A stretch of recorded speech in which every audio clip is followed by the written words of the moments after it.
I'm going to chit-chat for a few minutes before we start. I'm not sure who was here and who wasn't this morning. I got itch a minute.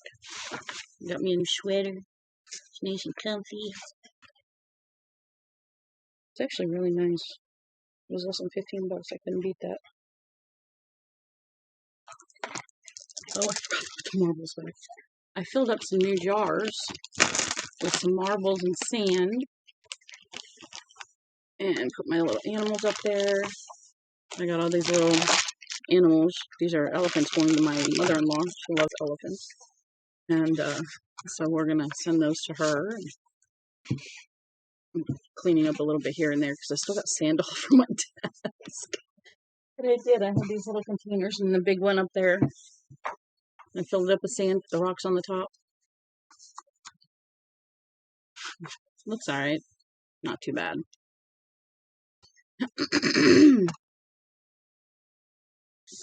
So, let's start here.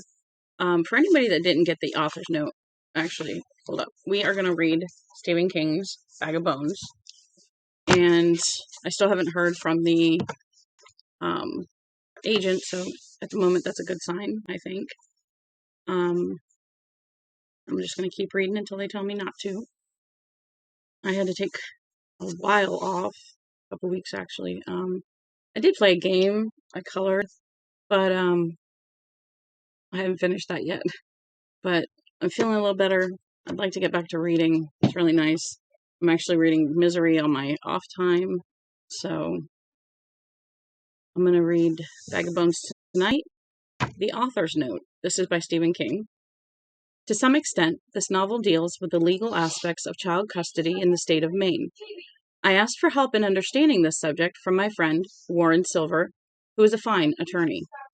Warren guided me carefully, and along the way he also told me about a quaint little device called the stenomask, which I immediately appropriated for my own fell purposes. If I've made procedural mistakes in the story which follows, blame me, not my legal resource. Warren also asked me, rather plaintively, if I could maybe put in a good lawyer in my book. All I can say is that I did my best in that regard. Thanks to my son Owen for technical support in Woodstock, New York, and to my friend and fellow rock bottom remainder, Ridley Pearson, for technical support in Ketchum, Idaho. Thanks to Pan Dorman for her sympathetic and perceptive reading of the first draft. Thanks to Chuck Verrill for the monumental editing job. Your personal best, Chuck. Thanks to Susan Moldow, Nan Graham, Jack Romanos, and Carolyn Reedy, Ed Scribner for care and feeding. And thanks to Tabby, who was there for me again when things got hard. I love you, hun. SK. And if I mispronounce any names, like I did when I was reading Desperation, because I was reading Regulators before that, got the name completely wrong. It was Tack, not Talk. Yeah, I couldn't even say the one guy's name right, but if I mispronounce names, I do apologize. This is for Naomi, still. And then there's a couple little, looks like little maybe poem parts.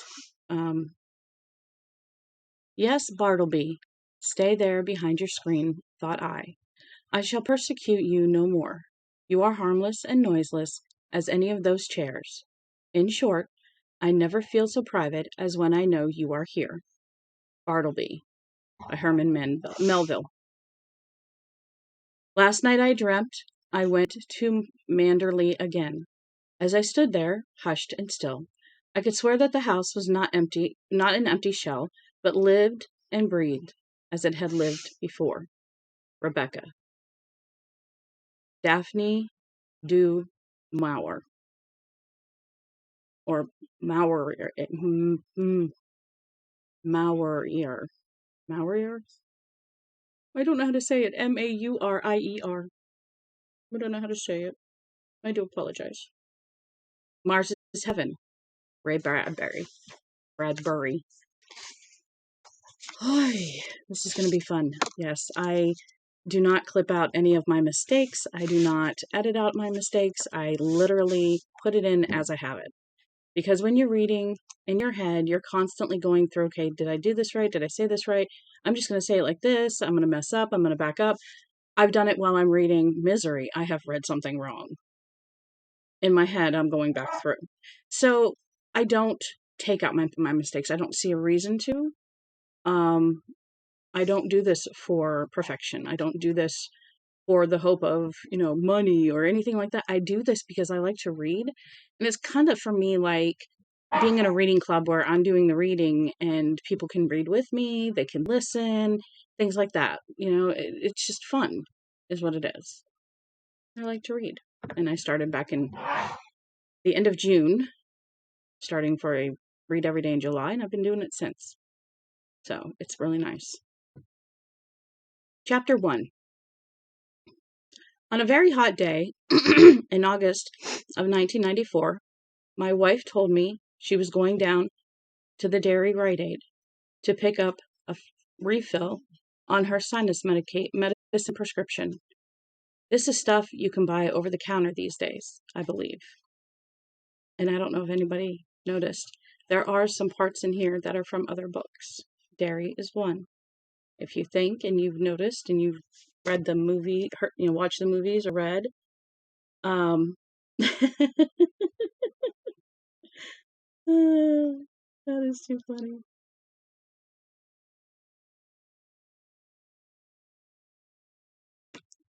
One of my best friends, and he's like a dad to me, likes to read along, and so he joins in. It's really fun. But Dairy is from the movie It, the book It. Maybe I'll read it sometime. I'd like to. I finished my writing for the day and offered to pick it up for her. She said thanks, but she wanted to get a piece of fish at the supermarket next door anyway. Yes, this guy is a novelist. 2 birds with 1 stone and all of that. She blew a kiss at me off the palm of her hand and went out. The next time I saw her, she was on TV. That's how you identify the dead here at Derry. No walking down a subterranean corridor with green tiles on the walls or long fluorescent bars overhead. No naked body rolling out of a chilly drawer on casters. You just go into an office marked private and look at a TV screen and say yep or no. The Rite Aid and the Shopwell are less than a mile from our house. In a little neighborhood strip mall, which also supports a video store, a used bookstore named Spread It Around. They do a very brisk business in my old paperbacks, a Radio Shack, and a fast photo. It's up Mile Hill. It's on up Mile Hill at the intersection of Witcham and Jackson. She parked in front of Blockbuster Video, went into the drugstore, and did business with Mr. Joe Weiser, who was the druggist in those days. He has since moved on to the Rite Aid in Bangor. At the checkout, she picked up one of those little chocolates with marshmallows inside, this one in the shape of a mouse. I found it later in her purse. I unwrapped it and ate it myself, sitting at the kitchen table with the contents of her red handbag spread out in front of me. And it was like taking communion. When it was gone, except for the taste of chocolate on my tongue and in my throat, I burst into tears. I sat there in the litter of her Kleenex and makeup and keys and half-finished rolls of certs and cried with my hands over my eyes, the way a kid cries. The sinus inhaler was in a Rite Aid bag. It had cost $12.18. There was something else in the bag, too, an item which had cost $22.50. I looked at this other item for a long time, seeing it but not understanding. I was surprised, maybe even stunned, but the idea that Joanna Arlene Noonan might have been leading another life, one I knew nothing about, never crossed my mind. Not then. Jo left the register, walked out into the bright, hammering sun again, swapping her regular glasses for her prescription sunglasses as she did. And just as she stepped from beneath the drugstore's slight overhang, I'm imagining a little here, I suppose, crossing over into the country of a novelist a little, but not by much. Only by inches, and you can trust me on that. There was that shrewish howl of locked tires on pavement that means there's going to be either an accident or a very close call. This time it happened. The sort of accident which happened at that stupid X-shaped intersection at least once a week, it seemed. A 1989 Toyota was pulling out of a shopping center parking lot and turned left onto Jackson Street.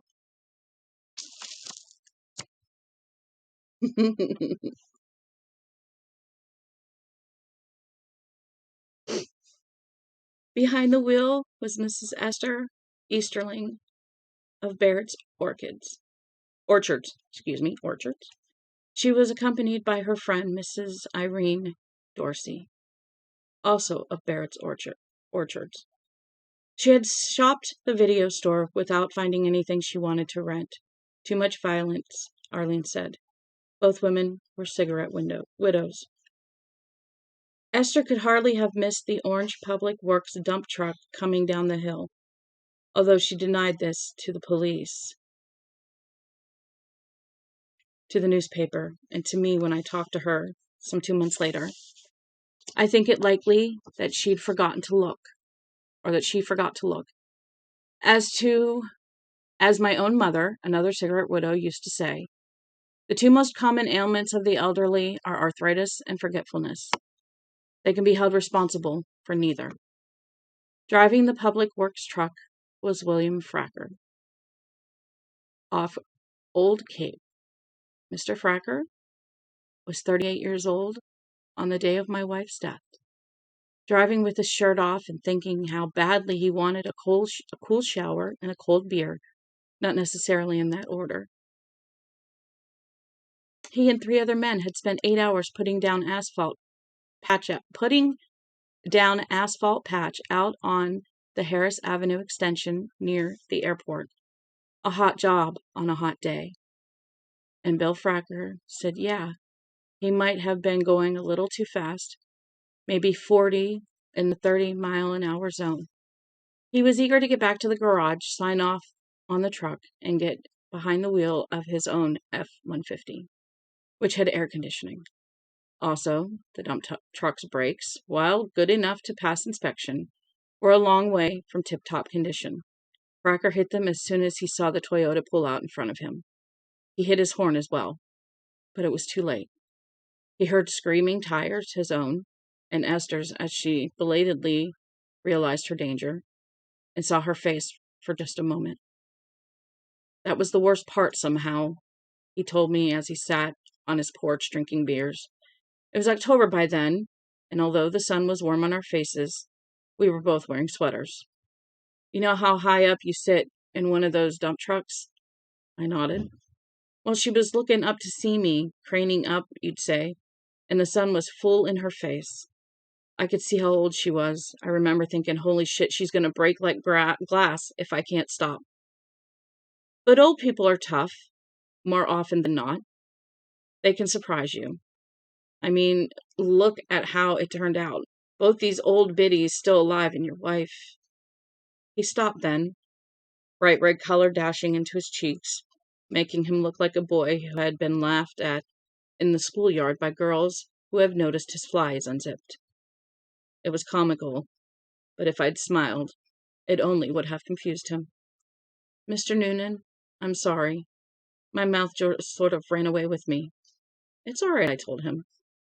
I'm over the worst of it anyway. That was a lie, but it put us back on track. Anyway, he said, we hit. There was a loud bang and a crumping sound when the driver's side of the car caved in, breaking glass too. I was thrown against the wheel hard enough so I couldn't draw a breath without it hurting for a week or more. And I had a big bruise right here. He drew an arc on his chest, just below the collarbone. I banged my head on the windshield hard enough to crack the glass, but all I got up there was a little purple knob. No bleeding, not even a headache. My wife says I've just got a naturally thick skull. I say the woman driving the Toyota, Mrs. Esterling, threw across the console. I saw the woman driving the Toyota, Mrs. Easterling, thrown across the console between the front bucket seats. Then we were finally stopped, all tangled together in the middle of the street, and I got out to see how bad they were. I tell you, I expected to find them both dead.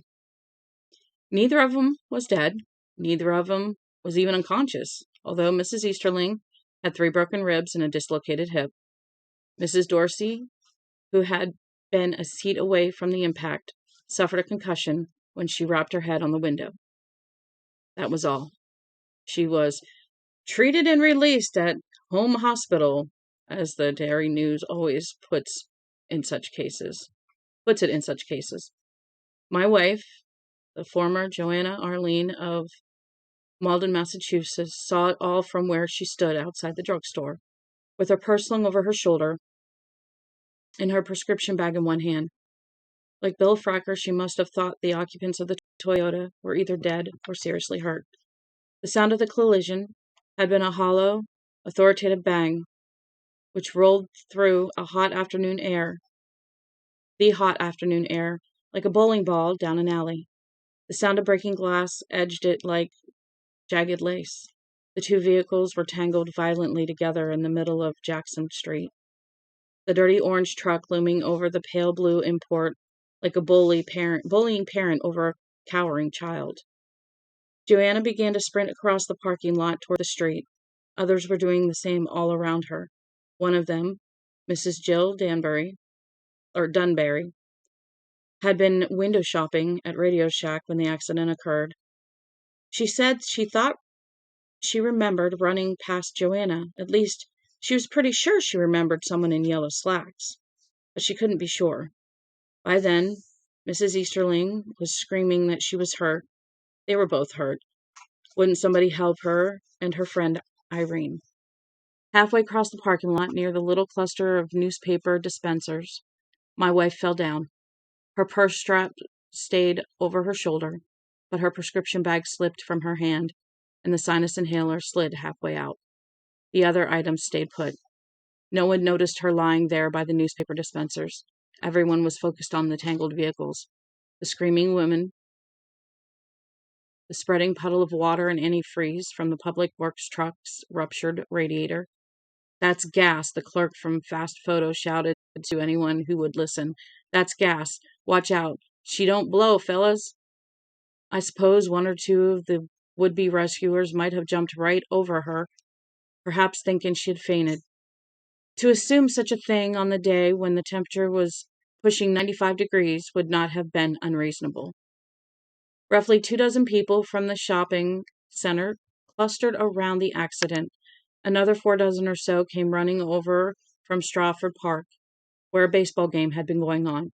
I imagine that all the things you would have expected to hear in such situations were said, many of them more than once. Milling around, someone reaching through the misshapen hole which had been the driver's side window to pat Esther's trembling old hand. People immediately giving way to Joe Weiser. At such moments, anyone in a white coat automatically becomes the belle of the ball. In the distance, the warble of an ambulance siren rising like shaky air over an incinerator. All during this, lying unnoticed in the parking lot, was my wife with her purse still over her shoulder. Inside, still wrapped in foil, her uneaten chocolate marshmallow mouse, and her white prescription bag near one outstretched hand. It was Joe Weiser hurrying back to the pharmacy to get a compress for Irene Dorsey's head, who spotted her. He recognized her even though she was laying face down. He recognized her by her red hair, white blouse, and yellow slacks. He recognized her because he had waited on her not 15 minutes before. "Mrs. Noonan?" he asked, forgetting all about the compress for the dazed but apparently not too badly hurt Irene Dorsey. "Mrs. Noonan, are you all right?" Knowing already, or so I suspect, perhaps I am wrong, that she was not. He turned her over. It took both hands to do it. And even then, he had to work hard, kneeling and pushing and lifting there in the parking lot, with the heat baking down from above and then bouncing back up from the asphalt. Dead people put on weight, it seems to me, both in their flesh and in their minds. They put on weight. There were red marks on her face. When I identified her, I could see them clearly, even on the video monitor. I started to ask the assistant medical examiner what they were. But then I knew. Last August, hot pavement, elementary, my dear Watson. My wife died getting a sunburn. Weiser got up, saw that the ambulance had arrived, and ran toward it. He pushed his way through the crowd and grabbed one of the attendants to go. As he got out from behind the wheel, "There's a woman over there," Weiser said, pointing toward the parking lot. "Guy, we've got 2 women right here, and a man as well," the attendant said. He tried to pull away, but Weiser held on. "Never mind them right now," he said. "They're basically okay. The woman over there isn't." The woman over there was dead, and I'm pretty sure Joe Weiser knew it. But he had his priorities straight. Give him that. And he was convincing enough to get both paramedics moving away from the tangle of truck and Toyota, in spite of Esther Easterling's cries of pain and rumbles of protest from the Greek chorus. When they got to my wife, one of the paramedics was quick to confirm what Joe Weiser had already suspected. "Holy shit," the other one said. "What happened to her?" "Heart, most likely," the first one said. "She got excited and it just blew out on her." But it wasn't her heart. The autopsy revealed a brain aneurysm which she might have been living with, all unknown, for as long as 5 years. And as she sprinted across the parking lot toward the accident, that weak vessel in her cerebral cortex had blown like a tire, drowning her control centers in blood and killing her. Death had probably not been instantaneous, the assistant medical examiner told me, but it had still come swiftly enough. And she wouldn't have suffered. Just one big black nova, all sensation and thought gone, even before she hit the pavement. "Can I help you in any way, Mr. Noonan?" the assistant Emmy asked, turning me gently away from the still face and closed eyes on the video monitor. "Do you have questions? I'll answer them if I can." "Just one," I said. I told him what she'd purchased at the drugstore before she died. Then I asked my question. The days leading up to the funeral and the funeral itself are dreamlike in my memory. The clearest memory I have is eating Joe's chocolate mouse and crying. Crying mostly, I think, because I knew how soon the taste of it would be gone. I had one other crying fit a few days after we buried her, and I will tell you about that one shortly. I was glad for the arrival of Joe's family, and particularly for the arrival of her oldest brother, Frank. It was Frank Arlen, 50, red-cheeked, portly, and with a head of lush, dark hair, who organized the arrangements, who wound up actually dickering with the funeral director. "I can't believe you did that," I said later, as we sat at the booth at Jack's pub, drinking beers. "He was trying to stick it to you, Mikey," he said. "I hate guys like that." He reached into his back pocket, brought out a handkerchief, and wiped absently at his cheeks with it. He hadn't broken down. None of the Arlenes broke down, at least not when I was with them. But Frank had leaked steadily all day. He looked like a man suffering from severe conjunctivitis. Nice red eyes, huh? There had been 6 Arlene Sibs in all. Joe was the youngest and the only girl. She had been the pet of her big brothers. I suspect that if I'd had anything to do with her death, the 5 of them would have torn me apart with their bare hands. As it was, they formed a protective shield around me instead, and that was good. I suppose I might have muddled through without them, but I don't know how. I was 36, remember? You don't expect to have to bury your wife when you're 36 and she herself is 2 years younger. That was the last thing on our minds. If a guy gets caught taking your stereo out of your car, they call it theft and put him in jail, Frank said. The Arlens had come from Massachusetts. and I could still hear Malden in Frank's voice. Cot was Kawat, car was Ka, call was call. Wow, that is definitely Boston accent. If the same guy is trying to sell a grieving husband a $3,000 casket for 400 or for $4,500, they call it business and ask him to speak at the Rotary Club luncheon. Greedy asshole. I fed him his lunch, didn't I? Yes, you did. You okay, Mikey? I'm okay. Sincerely okay? How the fuck should I know? I asked him, loud enough to turn some heads in the nearby booth, and said, and then she was pregnant. His face grew very still. What? I struggled to keep my voice down. Pregnant. 6 or 7 weeks, according to the autopsy. Did you know? Did she tell you? No, Christ, no. But there was a funny look on his face, as if she had told him something. I knew you were trying, of course. She said you had low sperm count and it might take a little while, but the doctor thought you guys probably, sooner or later, you'd probably. He trailed off, looking down at his hands. They can tell that, huh? They checked for it? They checked for that? They can tell. As for checking, I don't know if they do it automatically or not, I asked. Why? She didn't just buy sinus medication before she died. Or medicine before she died. She also bought one of those home pregnancy testing kits. You had no idea, no clue? Shook my head. He reached across the table and squeezed my shoulder. She wanted to be sure, that's all. You know that, don't you? A refill on my sinus medicine and a piece of fish, she'd said. Looking like always, a woman off to run a couple errands. We had been trying to have a kid for 8 years.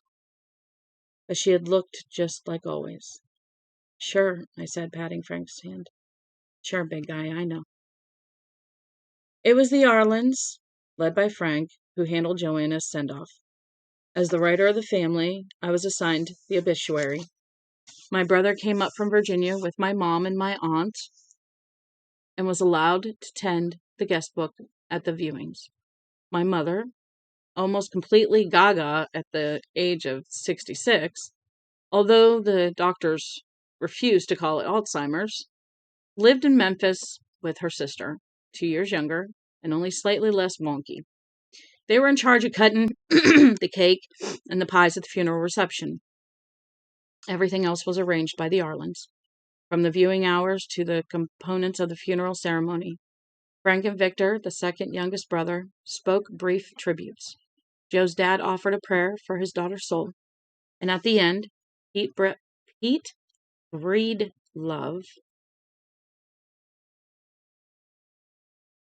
that's a name, the boy who cut our tears by singing Blessed Assurance, which Frank said had been Joe's favorite hymn as a girl. How Frank found Pete and persuaded him to sing at the funeral is something I never found out. We got through it, the afternoon and evening viewing on Tuesday, the funeral service on Wednesday morning, then the little prayer over at Fair Lawn Cemetery. What I remember most was thinking how hot it was, how lost I felt without having Joe to talk to, and that I wished I had bought a new pair of shoes. Joe would have pestered me to death about the ones I was wearing, if she had been there. Later on, I talked to my brother Sid, told him we had to do something about my mother and Aunt Francine before the two of them disappeared completely into the Twilight Zone. They were too young for a nursing home. What did Sid advise? He advised something, but I'll be damned if I know what it was. I agreed to it, I remember that, but not what it was. Later that day, Siddy, our mom, and our aunt climbed back into Siddy's rental car for the drive to Boston, where they would spend the night and then grab the Southern Crescent the following day. My brother's happy enough to chaper one the old folks. Oh, geez. Chaper one. My brother is happy enough to chaperone. I didn't. when it came to the dash. Chaperone the old folks, but he doesn't fly, even if the tickets are on me. He claims there is no breakdown lanes in the sky if the engine quits. Most of the Arlins left the next day. Once more, it was dog hot, the sun glaring out of the white, hazy sky and lying on everything like melted brass. They stood in front of our house, which had become solely my house by then, with 3 taxis lined up at the curb behind them, big galoots hugging one another amid the litter of tote bags and saying their goodbyes in their foggy Massachusetts accents. Frank stayed another day. We picked a big bunch of flowers behind the house, not those ghastly smelling hothouse things whose aroma I always associate with death and organ music, but real flowers, the kind Joe liked best, and stuck them in a couple of coffee cans I found in the back pantry. We went out to Fairlawn and put them on the new grave. Then we just sat there for a while under the beating sun. She was always just the sweetest thing in my life, Frank said at last in a strange, muffled voice. We took care of Joe when we were kids. Us guys, no one messed with Joe, I'll tell you. Anyone tried, we fed them their lunch. She told me a lot of stories. Good ones? Yeah, real good. I'm going to miss her so much. Me too, I said. Frank, listen, I know you were her favorite brother. She never called you, maybe just to say that she missed a period or was feeling woozy in the morning. You can tell me, I won't be pissed. But she didn't, honest to God. Was she whoopsie in the morning? Not that I saw. But that was just it. I hadn't seen anything. Of course, I'd been writing, when I write, I pretty much trance out. But she knew where I went in those trances. She could have found me and shaken me fully awake. Why hadn't she? Why would she hide good news? Not wanting to tell me sure until she was sure was plausible, but it somehow wasn't Joe. Was it a boy or a girl, he asked. A girl.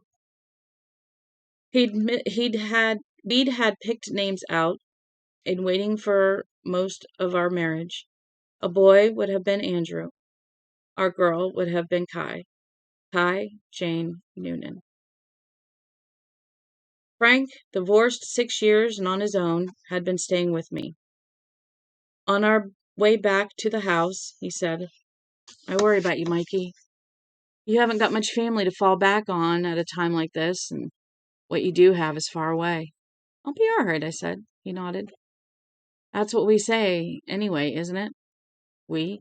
Guys, I'll be all right. And if we're not, we try to make sure no one knows it. He looked at me, eyes still leaking, handkerchief in one sunburned hand. If you're not all right, Mikey, and you don't want to call your brother, I saw the way you looked at him. Let me be your brother, for Joe's sake, if not your own.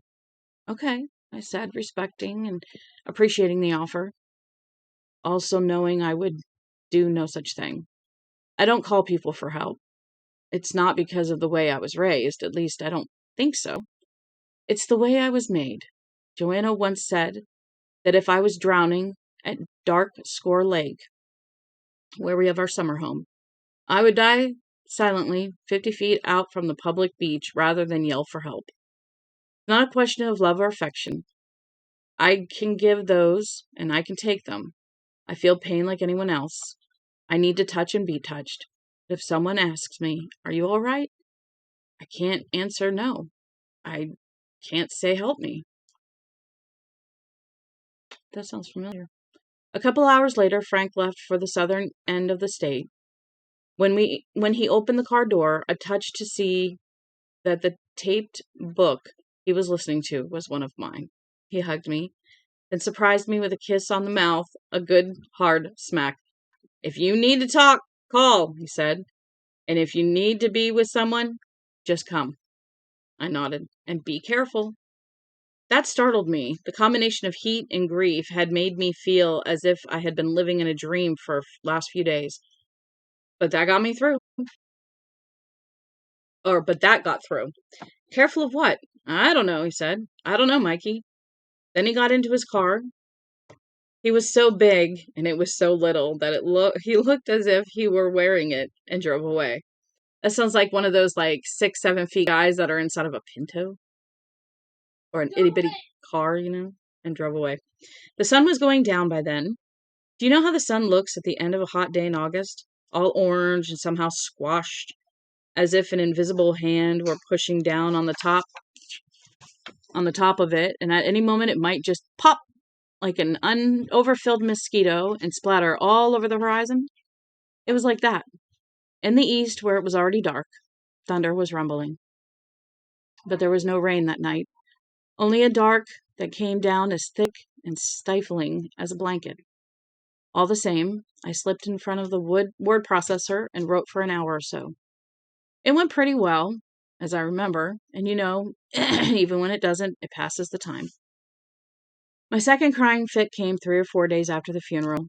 That sense of being in a dream persisted. I walked, I talked, I answered the phone, I worked on my book, which had been about 80% complete, and Joe died. And all the time, there was this clear sense of disconnection, a feeling that everything was going on at a distance from the real me, that I was more or less phoning it in. Denise Breedlove, Pete's mother, called and asked if I wouldn't like her to bring a couple of her friends over one day the following week and give a big old Edwardian pile I now lived in alone. Rolling around in it like a last plea in a restaurant-sized can, a good stem-to-stem cleaning. Stern-to-stern cleaning. They would do it, she said, for $100, split even among the three of them, and mostly because it wasn't good for me to go on without it. There had to be a scrubbing after a death, she said, even if the death didn't happen in the house itself. I told her it was a fine idea, but I would pay her and the other women she brought $100 each for 6 hours' work. At the end of 6 hours, I wanted the job done, and if it wasn't, I told her, it would be done anyway. Mr. Noonan, that's far too much, she said. Maybe not, but it's what I'm paying, I said. Will you do it?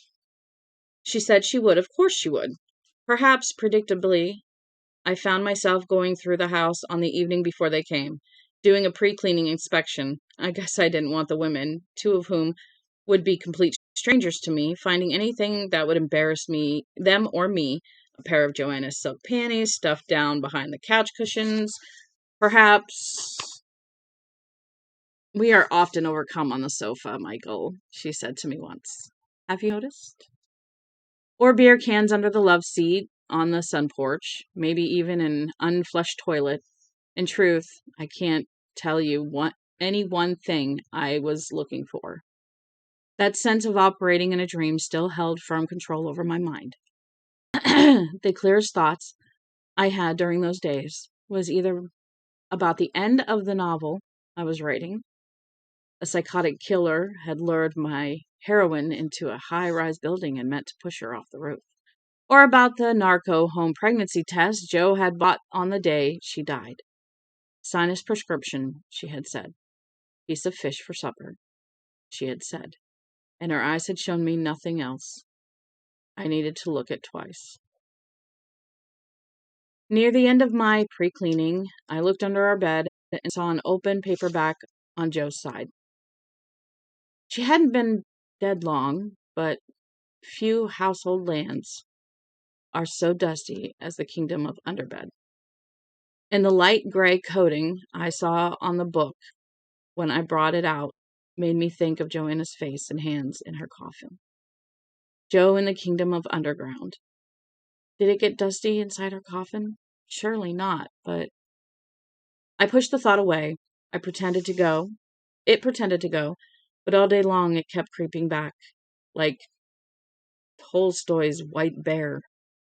Joanna and I had both been English majors at the University of Maine, and like many others, I reckon, we fell in love to the sound of Shakespeare and the Tilbury Town cynicism of Edwin Arlington Robinson. Yet the writer who had bound us closest together was no college-friendly poet or essayist, but W. Somerset Maugham. I think that's how you say it. That elderly, globe-trotting novelist playwright with the reptile's face. Always obscured by cigarette smoke in his photographs, it seems. But the romantic's heart. So it did not surprise me much to find that the book under the bed was The Moon and Sixpence. I had read it myself as a late teenager, not once but twice, identifying passionately with the character of Charles Strickland. I was writing I wanted to do It was writing I wanted to do in the South Sea, of course, not painting. She had been using a playing card from some defunct deck as her place marker, and as I opened the book, I thought of something she had said when I was first getting to know her. In 20th century British lit, this had been probably in 1980. Joanna Arlen had been a fiery little sophomore. I was a senior, picking up the 20th century Brits simply because I had time on my hands that last semester. 100 years from now, she had said, the shame of the mid-20th century literary critics will be that they embraced Lawrence and ignored Maugham. This was greeted with contemptuously good-natured laughter. They all knew Women in Love was one of the greatest damn books ever written. And I didn't laugh. I fell in love. But I didn't laugh. I fell in love. The playing card marked pages 102 and 103. Dirk Struve has just discovered that his wife has left him for Strickland, Maugham's version of Paul Gauguin. Gauguin? The narrator tries to buck Struve up. My dear fellow, don't be unhappy. She'll come back. Easy for you to say, I muttered in a room which now belonged just to me. I turned the page and read this. Strickland's injurious calm robbed Struve of his self-control. Blind rage seized him, and without knowing what he was doing, he flung himself on Strickland. Strickland was taken by surprise, and he staggered, but he was very strong, even after his illness, and in a moment, he did not exactly know how, Struve found himself on the floor. You funny little man, said Strickland. It occurred to me that Joe was never going to turn the page and hear Strickland call the pathetic Struve a funny little man. In a moment of brilliant epiphany I have never forgotten, how could I? It was one of the worst moments of my life. I understood it wasn't a mistake that would be rectified or a dream from which I would awaken. Joanna was dead. My strength was robbed by grief. If the bed hadn't been there, I would have fallen to the floor. We wept from our eyes. It's all we can do. We weep from our eyes. It's all we can do. But on the evening, I felt as if every pore of my body was weeping, every crack and cranny. I sat there on her side of the bed with her dusty paperback copy of The Moon and Sixpence in my hand, and I wailed. I think it was surprise as much as pain, in spite of the corpse I had seen and identified on a hot resolution video monitor. In spite of the funeral and Pete Breedlove singing Blessed Assurance in his high, sweet tenor voice. In spite of the graveside service with its ashes to ashes and dust to dust. I hadn't really believed it. The Penguin paperback did for me what the big gray coffin had not. It insisted she was dead. You funny little man, said Strickland. I lay back on our bed, crossed my forearms over my face, and cried myself to sleep, that way as children do when they're unhappy. I had an awful dream. In it, I woke up, saw the paperback of Moon and Sixpence still lying on the coverlet beside me, and decided to put it back under the bed where I had found it. You know how confused dreams are? Logic like, Dolly clocks gone so soft they lie over the branches of trees like throw rugs. I put the playing card bookmark back between pages 102 and 103. A turn of the index finger away from "you funny little man," said Strickland, "now and forever," and rolled onto my side, hanging my head over the edge of the bed, meaning to put the book back exactly where I had found it. Joe was lying there amid the dust kitties. A strand of cobweb hung down from the bottom of the box spring and caressed her cheek like a feather. Her red hair looked dull, but her eyes were dark and alert and baleful in her white face. And when she spoke, I knew that death had driven her insane. "Give me that," she hissed. "It's my dust catcher." She snatched it out of my hand before I could offer it to her. For a moment our fingers touched, and hers were as cold as twigs after a frost. She opened the book to her place. The playing card fluttered out and placed Somerset Maugham over her face, a shroud of words.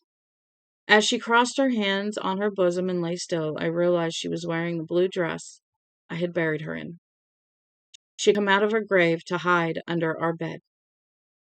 I awoke with a muffled cry and a painful jerk that almost tumbled me off the side of the bed. I hadn't been asleep long. The tears were still damp on my cheeks. My eyelids had that funny, stretched feel they get after a bout of weeping. The dream had been so vivid that I had to roll on my side, hang my head down, and peer under the bed, sure she would be there with the book over her face, that she would reach out with her cold fingers to touch me. There was nothing there, of course. Dreams are just dreams. Nevertheless, I spent the rest of the night on the couch in my study. It was the right choice, I guess, because there was no more dreams that night, only the nothingness of a good sleep. So I think for an hour, one chapter is really good for tonight. I did not expect that book to start that way. So I will have to do a trigger warning. I do apologize for anybody that was triggered. I actually had an uncle who had an aneurysm. And it really was fast, except for he survived a couple of days in a coma before he passed away. I, honest to Lord, thought she got hit by a car or a truck. Never would have thought of an aneurysm. I thought she was in the accident. So that at least was a good part of it. So we've read for almost an hour. Let's take a break for tonight. And tomorrow morning when I get up, hopefully around 10-ish, I should be back up. We'll read chapter 2. I would like that anyway. If the chapters are long like this, I might just do a chapter a night. I'm not sure how many chapters there are. Yeah. Uh-huh. Oh, is it? Okay. 28 chapters, then the epilogue. So, I mean, depending on the day, I might read a couple chapters, give us a couple hours, but for the most part, we're going to start slow because I'm just coming back from being sick. So, yeah, I think that was good. That'll give some good thought. I almost cried myself. That was rough. So, but I appreciate y'all being with me. Appreciate y'all listening. I appreciate y'all coming to watch and listen. And if you have any questions, let me know. We are going to pause for tonight, and we will pick up again tomorrow. And I am finding things out as you are. I have never read this, so I don't know any of the characters, nothing except for now we know Noonan. So hopefully we will find out more fun stuff. But it is a Stephen King, so it's expected to be. You're welcome. Thank you guys for coming. I'm so glad you sat with me. I really am. It's nice because, like I said, I feel like this reading club, reading circle, and we can all read together, whether we're going along with the book or just listening while we do something. It's really, really nice to be back to reading. It really is. So I know sometimes my voice cracks out. I didn't have a drink tonight, so I'm gonna get me some water and probably a cup of tea and sit and read some Misery before I go to bed.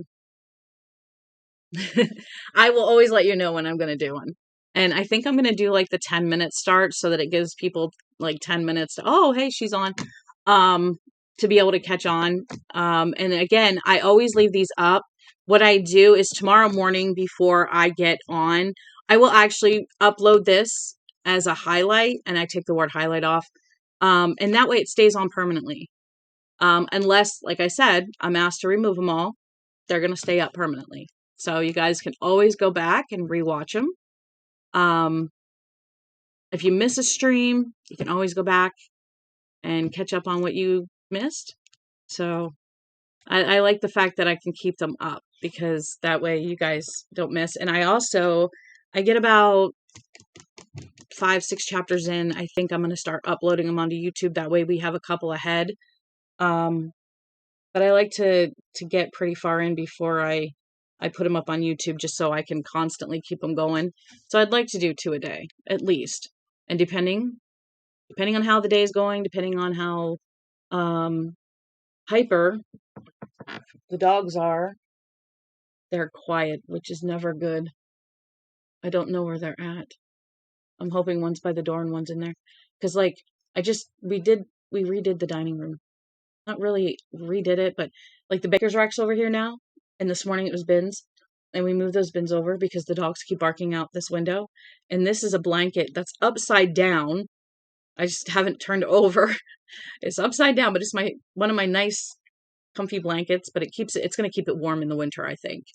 And the other window that they can see out of at the front is got like a fake frost that we put on it. Hubby did that. So hopefully they can't really see through because it's really hard to see through. You can see somebody moving, but you can't really, like, you have to concentrate. Then there's only the windows to the wall in the living room. Like, all these walls have windows. I'm like, how am I going to hang stuff? Oh, there she goes, right after a cat. So they can see out that if they get on the other side of Dad's chair, or because I'm mom, he's dad, or get up on the couch like this morning, last night. Last night I was sitting on the couch, yesterday afternoon actually, and Phoebe got up, her back feet are on the cushion, and her front paws are on the back of the couch, and she's just standing straight. And she's got that muscular build, and like I'm trying to get her down, and she's barking at whatever's going by. Are you done bothering the cats? Phoebe! She wants to play, and she's too big to play with the cats. She chases them, but she never eats them. She's really good with them. So, hey, I'm talking to you. What are you doing? She sees the cats. Because we have the cats upstairs. So, yeah. All right. I'm going to let you guys go. And I dropped my cam. I dropped my cam. I dropped my cam.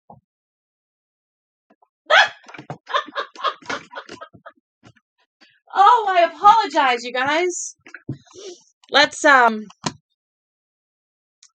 we go. So there's my living room. That's that whole, like, in there. That's the window. And yeah, I've got stuff on my desk in my cabinet. Hi, Phoebe. Hi, Phoebe. Hi. Can I put my cam up now? Can I? Okay, let me put my cam up. Watch out. Hi. Why are you sniffing my face? What are you doing? What are you doing? I dropped it again. Oh my God. I can't believe I did that. Okay, let's try to put this back up here. Maybe it'll let me. Let's see if we can keep it there. Oh, we're back. I apologize. I went to put it back up and it completely went everywhere. What are you doing? I've only been reading an hour. You were just outside an hour ago. apparently we have to go back outside. So I will have this fixed for tomorrow. Thank you for my adventures of my doggies. Yeah, I got rid of a box and a half of religious books that I'm not going to read, and redid my bookshelf. And I have so far 11 books of the uh, Left Behind series. I have the Lemony Snicket's Unfortunate Events. I have the Twilight series. I have the Aragon series. I have the Lord of the Rings series. I have all these books. Oh, yeah. We got plenty to read. I'm telling you. Anyway, I'm going to let you guys go and find out what my crazy dogs are getting into. And I will see you guys real soon. I just, yeah, that went everywhere. I'm telling you. That was just tumble, and I hope I didn't give anybody a headache. But yeah, she was right up in my face. Phoebe, what are you doing? Come here. Come here. There she is. Say hi. Hi. What you doing? She's not gonna eat your bone. She's not gonna eat your bone. Don't worry. You got you got a nose that sniffs everything. I was doing books earlier, and she was sniffing the books. Like, I have no idea. She was sniffing pieces of paper. If she's never seen it or smelled it, she will sniff it. Mm-hmm. All right. I'm going to go because I think she's trying to get on my counter. I'm sitting there watching. Hey, get down. All right. I'm going to go get her off my counter. Thank you guys again for for sticking with me. You guys have a good night. I will have a good night as soon as I get my puppy off the counter. So I love y'all. Thank you for sticking with me, and I will talk to you soon. All right. Bye.